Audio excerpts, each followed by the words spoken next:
নমস্কার, আপনারা দেখছেন HR নিউজ 24, সত্যের লক্ষ্যে মানুষের পাশে।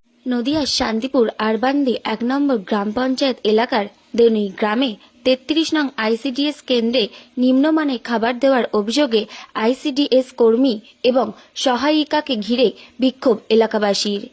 জানা যায়, দীর্ঘ বেশ কিছুদিন ধরে এই ICDS সেন্টার থেকে নিম্নমানের খাবার শিশুদের দেওয়া হচ্ছিল। ধৈর্যের বাঁধ ভেঙেছে আজ। সে কারণে আজও নিম্নমানের খাবার দেওয়ার পরই এলাকাবাসীরা রীতিমতো ক্ষোভে ফেটে পড়েন। এরপর ICDS কর্মী এবং সহায়িকাকে ঘিরে ধরে বিক্ষোভ দেখাতে শুরু করেন। পরবর্তীতে ঘটনার খবর পেয়ে ফুলিয়া পুলিশ ফাঁড়ির পুলিশ ঘটনাস্থলে উপস্থিত হয়ে পরিস্থিতির আয়ত্তে আনে এবং পুলিশি আশ্বস্ততায় এলাকাবাসী তাদের বিক্ষোভ তুলে নেন।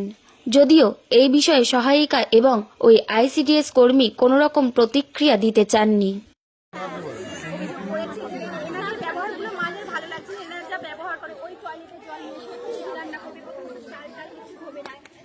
চালটা নোংরা পরিষ্কার করে ধোয়া মুছে যে বাচ্চারা খাবে যারা, হ্যাঁ সেই সমস্ত নেই। প্রত্যেকটা বাচ্চার একটা করে ডিম, প্রত্যেক দিন বাচ্চাদের অর্ধেক করে ডিম দেওয়া হয়। কেন করা হয় এগুলো? খিচুড়িতে ডাল নেই, শুধু হলুদ দিয়ে ঘেটে দেওয়া হয়। নোংরা পরিস্থিতিতে বাচ্চাগুলো সেইগুলো তো বাড়িতে হয় না।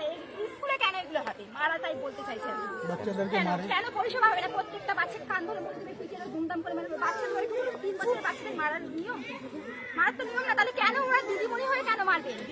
সেইগুলোই মারা। ওনাদেরকে রাখতে ওনাদের মানে ব্যবহার খুবই খারাপ হয়। দুটো ম্যাডামের ব্যবহার খারাপ, ওনারা তাই রাখতে চাইছে না। এই নিয়ে